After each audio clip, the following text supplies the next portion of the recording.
I love Andre. I think he's a love-driven character, which I love. I always start working from a place of love and then try to see how the wounds and the education and the scars are making this love disformed and twisted, and how it brings the characters to life. But it's generally just a really lovable person. He just loves what he does. He does it with drive and the fact that he's just so you know, shy about his love for Natasha. I can relate to that. It's this shy, you know, teenage, don't want to bother kind of love. The story of the film is a fish out of water story about how someone from another perspective can bring the tools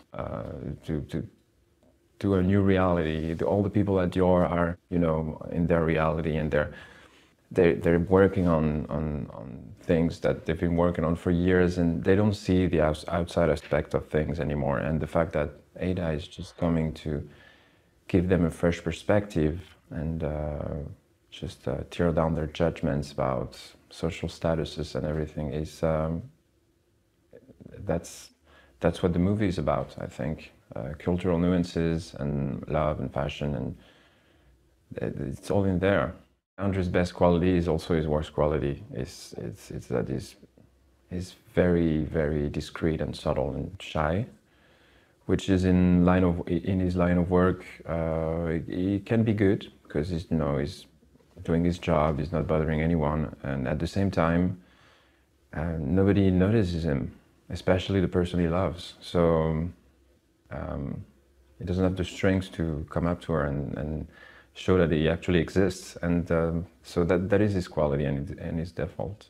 I started reading a lot, biographies about Dior in the 50s, autobiographies from Christian himself, models from the 50s, and just, you know, the politic in the country back then, looking at pictures of styles and ideas and, you know, everything that was going on back then, to just get a glimpse of the atmosphere. And then I just started to get into Andre. What does he like? What does he eat? What does he read? Working with Tony is just a blast. He's such a sweet person. He's just so patient, and he listens. He's so driven by the story. He's in love with his characters and with the story, and it's just so good to have someone who's just, you know, driving this huge production with love. He's just in love with everything. The way he reacts to the funny scenes, just you know, cracking up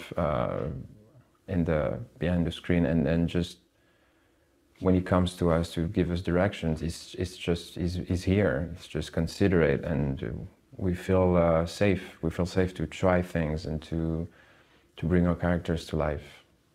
He's a very passionate director. Working with Jenny Bevan is, how can I describe this? It's crazy. She's so colorful.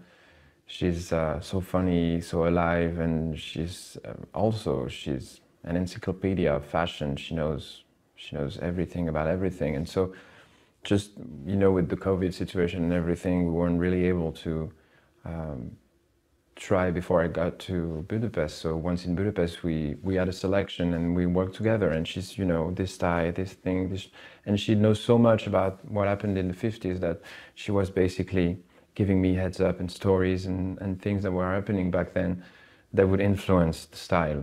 In terms of character, what color would he wear?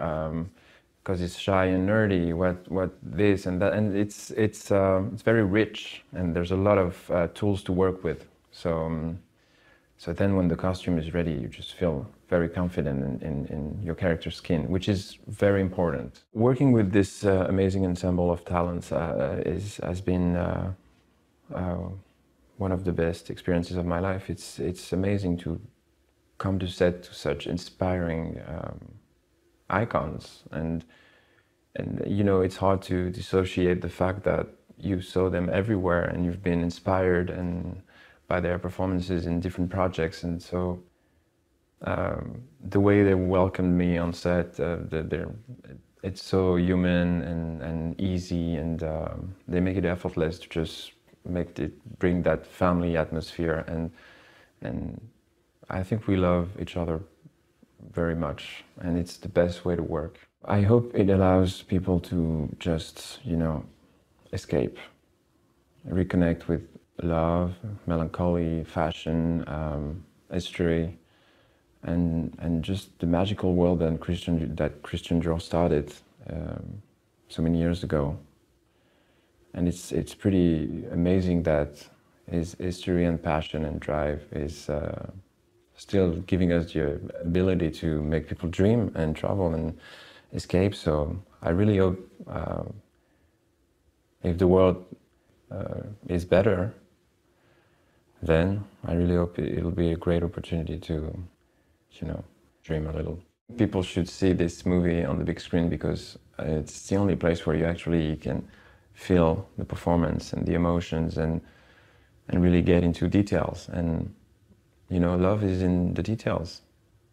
And it's just so great to be in a cinema just with your popcorn and just having an audience to react to whatever you're seeing. And since it's also a comedy, you need that drive. You need to be enjoying this. It's a community movie.